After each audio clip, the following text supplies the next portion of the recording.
어느 정도 알고 계신지 교수님이시지만 한번 초급도 말씀하셔야지 잘 모르는 사람을 위해서. 네, 그러니까 살짝 정보를 조금 얻겠습니다. 매창에 대해서 어느 정도는 알고 계세요? 일단 기생 석유를 아니 확보했던 시루기생 실을 네 실을 여류시를 하고 네 기생 석유를 사모했던 네 허균도 나왔습니다. 허균과의 네 허균도 나왔고 네, 네, 대부분 다 나왔어요. 여기 안에 있는 내용들이요. 그런데 한 가지 살짝 안 나온 게 있어요. 지금 시인이라는 그 부각되는 그 이미지에 하나 플러스 추가가 되는 게 있는데 악기도 잘 달았어요. 가야금과 비슷한 검은고. 네, 선비율 악기라고 하죠. 검은고도 굉장히 잘 달았어요. 근데 지금 아쉽게도 검은고 소리는 남아있지 않잖아요. 하지만 매창이 남기고 간 시를 통해서 저희가 매창과 교류를 할 수 있습니다. 지금 네, 안쪽으로 모실 건데 조금 괜찮으실까요? 안쪽으로 모실게요. 이쪽 안으로 들어가셔가지고 설명을 이어갈게요. 조금 좁아요 여기가. 그래서 안쪽으로 들어오시면 바로 만나실 수 있는 게 매창의 영경을 만나실 수 있습니다. 네, 조금 가까이서 오셔가지고 보셔도 됩니다.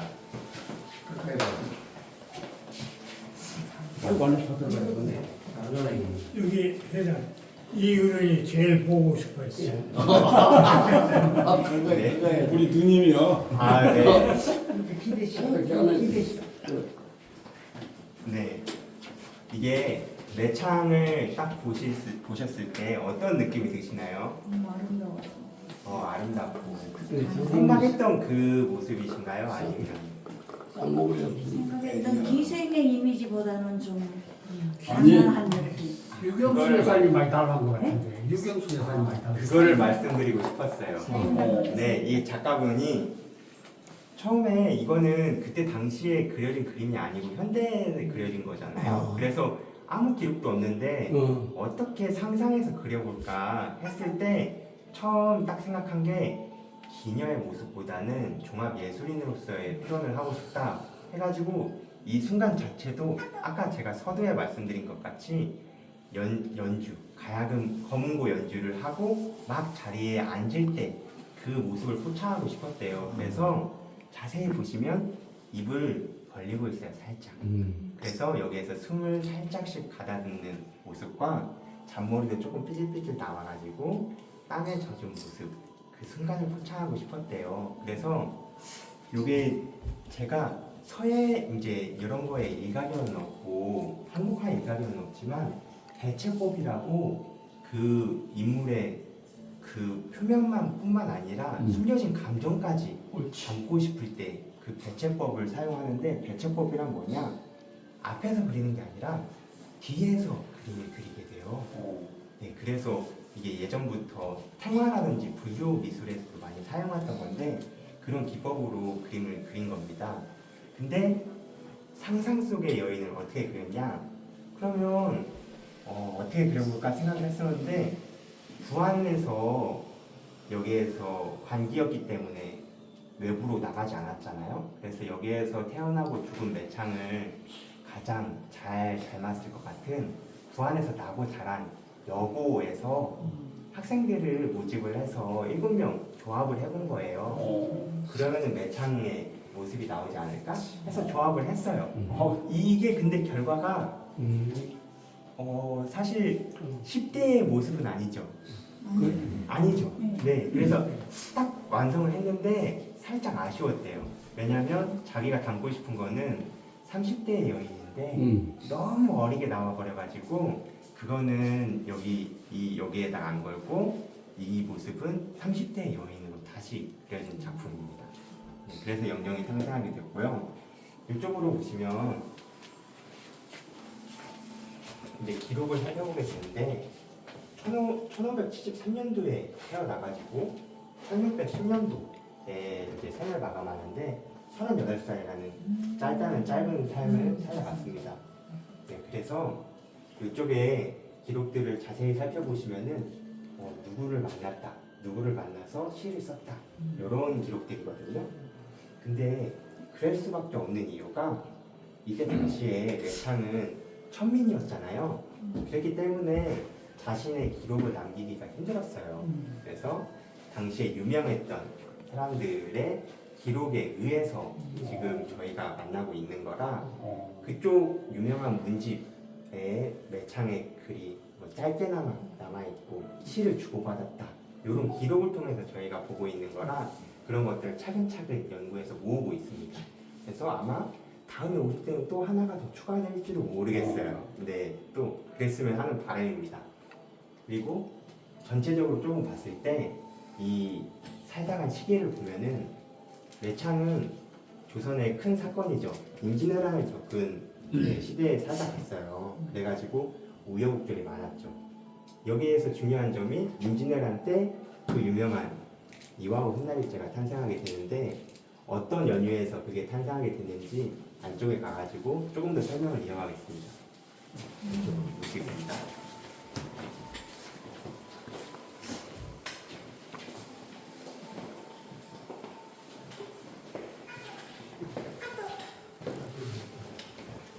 그 전에 매창은 왜 기생이 되었나 요거를 좀 짚어드릴 건데요. 일단 기록상에는 아버지 신분은 나와 있어요. 아버지 신분은 아전이라고 이제 지방 수령 옆에서 실무를 담당하는 말단 공무원이죠. 그런 직업이었는데 흔히 드라마에서 보는 아전은 이제 사도 하면서 사도 옆에서 이렇게 옆에 나오는 등장인물로 나오잖아요. 그런 아전이었고 어머니 기록은 없어요. 그래가지고 추측컨대 아마 어머니 신분 또한 기녀이기 때문에 자연스럽게 이어받아가지고 매창 또한 기생이 되지 않았나 이렇게 지금 추측하고 있습니다. 그리고 아까 말씀드렸던 검은고죠. 어렸을 때부터 아버지가 검은고 키는 거를 안 알려줬는데도 옆에서 눈으로만 이렇게 어깨너머로 보고 곧잘 따라했대요. 그리고 시 또한 굳이 안 알려줬는데도 그렇게 잘 따라해가지고 아버지가 슬프면서도 애석하다. 이제 딱 봐도 이게 기녀로 갈 이제 삶이구나 이런 생각을 했다고 합니다. 매창은 관기로 관에 속돼 있었어요. 그래서 저쪽 부안 군청이라고 혹시 어디에 있는지 아시나요? 지나갔어요. 지나가셨어요? 오다가요. 그럼 설명이 편하네요.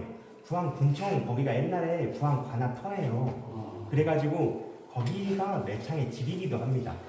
네, 그래서 석정이 그 먼저 갔다 오셨잖아요. 석정이 그 서림공원 그 군청의 뒤편 그 산을 거닐면서 시를 썼는데 그 앞전에 몇백 년 전에 매창 또한 거기를 거닐면서 시를 지었습니다.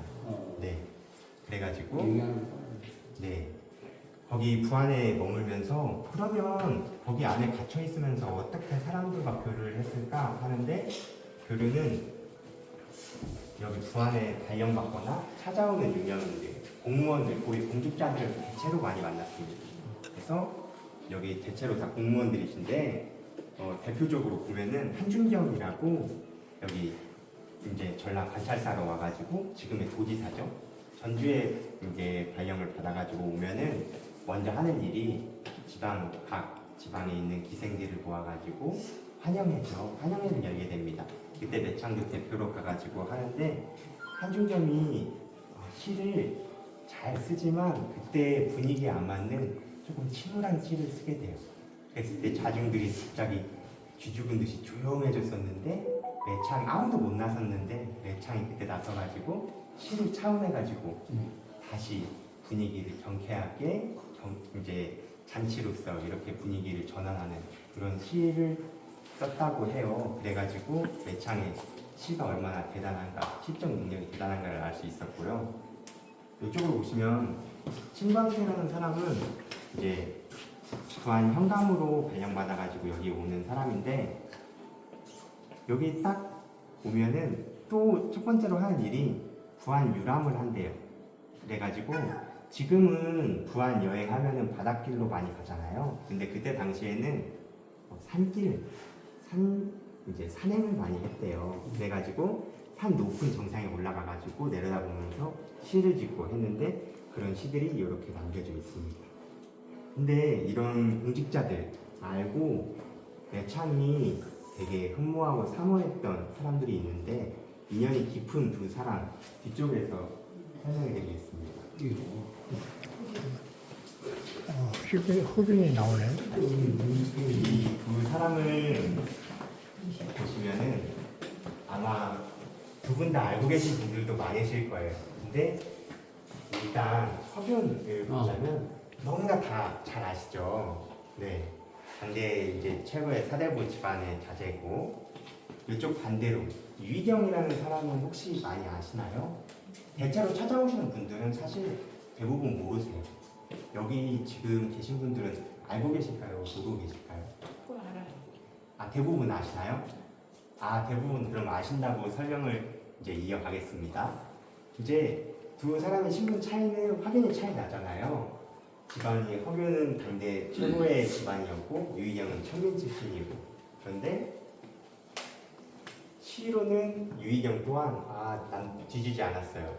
이게 남원정 아래에서 유희경이 배우면서 상장례만 배운 게 아니고 이제 자연스럽게 어울리다 보니까 시인들도 많이 교류를 하게 돼요. 그래서 시 또한 굉장히 잘 짓게 돼서 후에 부안에 왔을 때 매창과 처음 만났을 때 서로가 서로를 시인으로서 바라봐가지고 그때 당시에도 널리 알려져 있었대요. 서로 두 사람의 그 유명세가 부안에도 널리 유희경이 알려져 있었고 서울 또한 매창에 대해서 많이 알려져 있어가지고 보자마자 서로 당신이 유희경이요, 당신이 매창이요 하면서 알아봐가지고 그렇게 인연을 싹트게 됩니다. 이쪽으로 넘어오시면 쌍들이면 허균인데 매창의 인연에 앞서서 부안과 인연이 있는 허균을 조금 소개해 드릴게요. 부안과 인연이 어떤 인연이냐면 허균이 그 설명을 안 해도 다 아시겠지만 되게 자유분방한 성격이잖아요. 그래가지고 파직도 되게 많이 당해가지고 한 번은 익산 함열에 파직당해서 여기 유배를 하고 있는데 부안에 한 번 넘어왔었어요.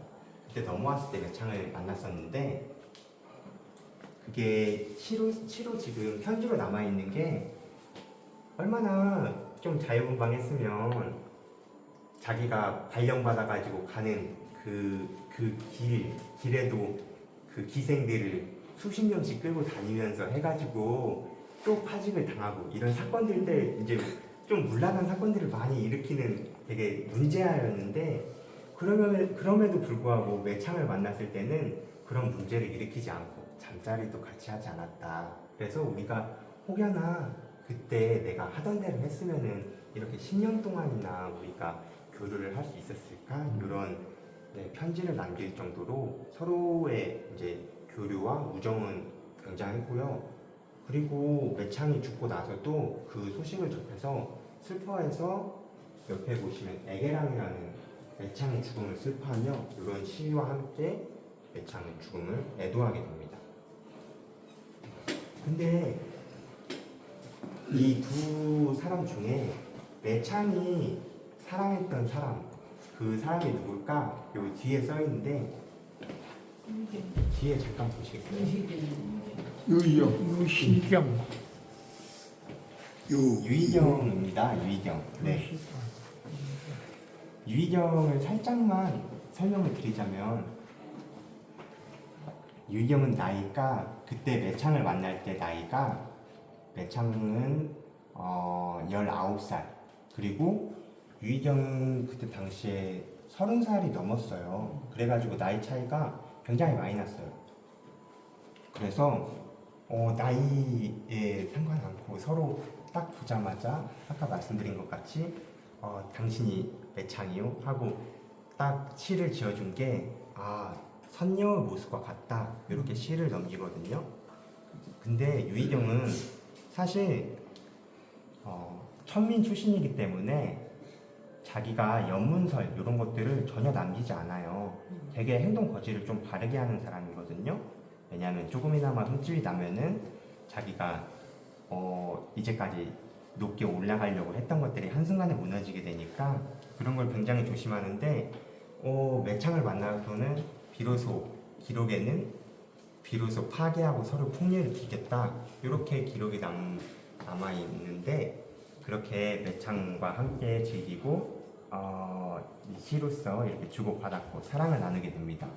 그런데 이때 만났던 해가 임진왜란 바로 직전 해예요. 그래가지고 얼마 안 돼가지고 임진왜란이 터져서 이제 유희경은 서울로 올라가가지고 이제 이 종군 활동을 하고 그리고 매창은 관기이기 때문에 한없이 여기 그 안에 갇혀가지고 그때 당시에는 소식통도 없잖아요. 그래서 계속 하염없이 기다리는데 그러다가 이제 유희경은 문집을 내게 돼요. 그래서 이쪽에 기록에 보시면은 유희경의 문집에 나와 있는 도중업계낭이라고 해서 한 7편 정도를 이거 외에 7편 정도를 매창을 생각하면서 시를 남겨요. 그런 시가 남아져 있고 매창은 유희경을 그리면서 많은 시를 남기는데 그 중에 대표적인 시가 처음에 말씀드렸던 이화우 훗날일세.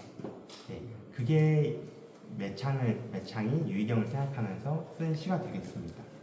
그리고 둘은 이제 영영 생이별을 하게 되는데 후에 만났을까요? 안 만났을까요? 안 만난 것 같아요. 그러고 안 만난 것 같아요? 네. 그랬으면 정말 매창은 눈을 감지 못하고 죽었을 거예요. 그런데 다행히도 한번 만납니다. 재회를 하게 돼요. 네. 근데 되게 유희경이 지금으로 치면은 되게 멋진 재회를 했으면 좋았건만 시로서는 어떻게 썼냐? 내가 다시 찾아온 거는 다른 연유가 있는 게 아니고 헤어지기 전에 우리가 한번 다시 재회를 하자는 약조가 있었기 때문이요. 이렇게만 그냥 내둘러서 표현을 합니다. 그래서 네. 지금으로 따지자면은 조금 매력이 떨어지는 표현이죠.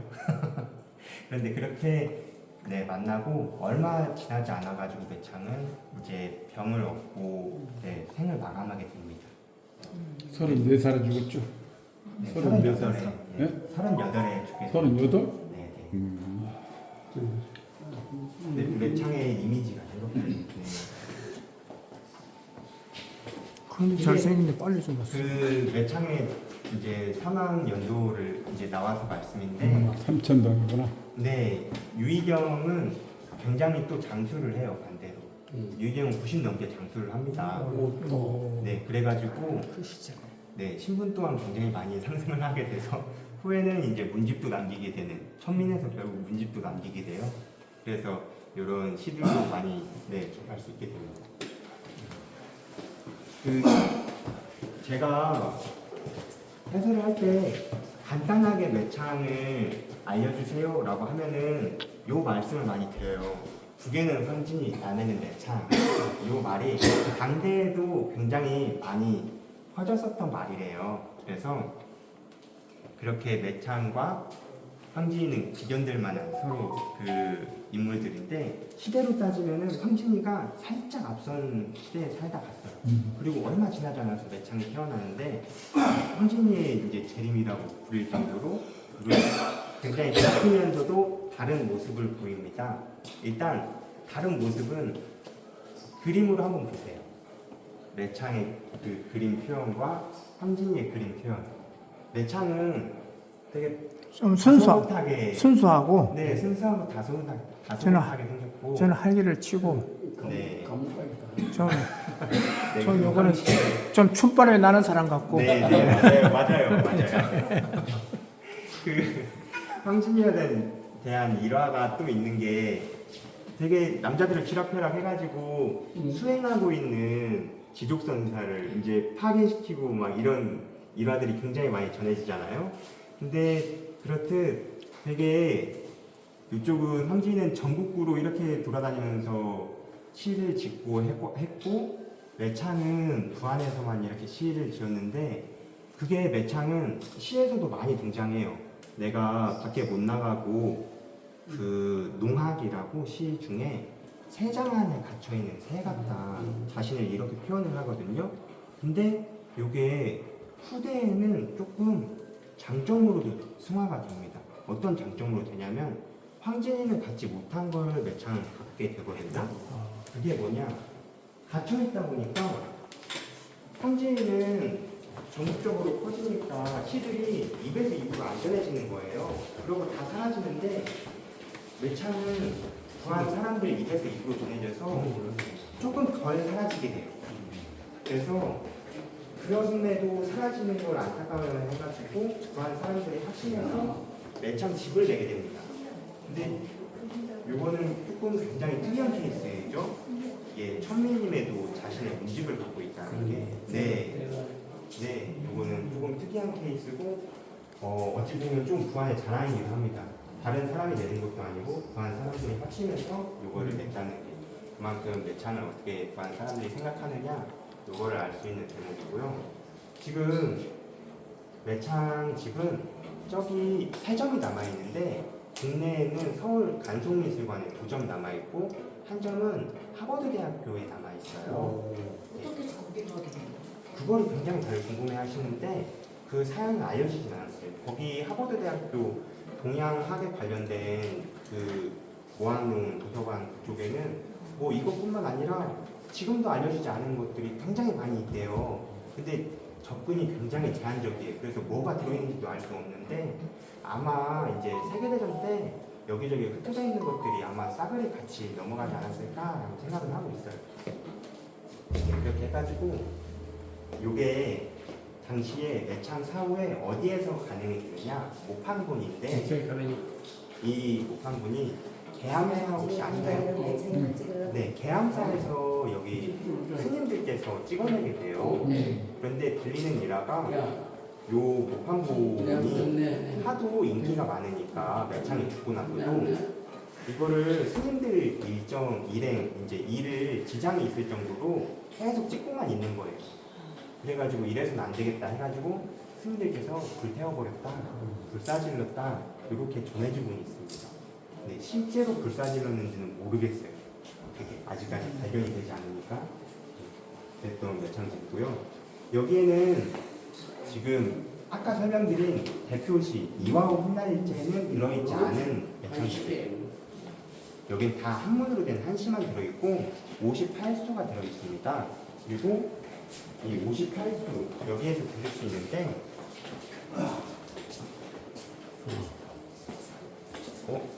잠깐 고장났는데 여기에서 볼 수 있어요.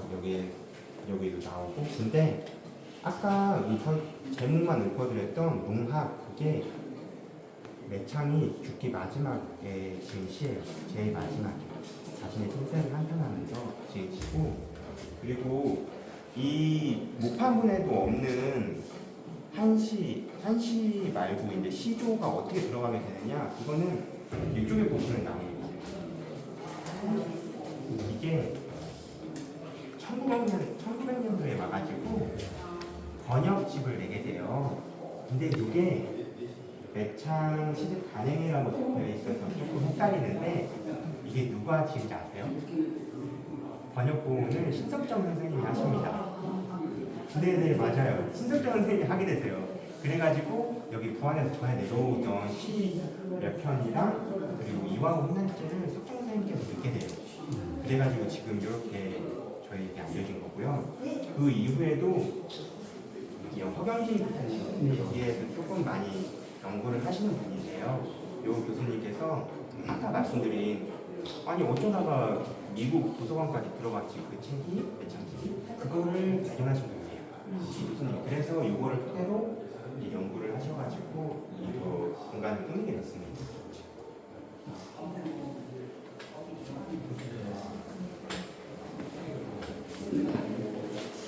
매창이 마지막으로 죽기 전에 이런 남긴 게 자신이 죽어들라 업무와 함께 묻어달라 이렇게 했어요. 그래서 얼마 전까지 부안군 축제 대표 축제인데 대표 축제를 지금은 딴 데서 하지만 여기 공원에서 했거든요. 5월 달에 5월 5일 껴가지고 그때 매창묘 앞에 항상 제일 크게 이 검은고 형상의 조형물을 놔뒀어요. 그게 지금 여기에서 나온 조형물이에요. 이쪽으로 오시면 이게 한번 네. 아이고.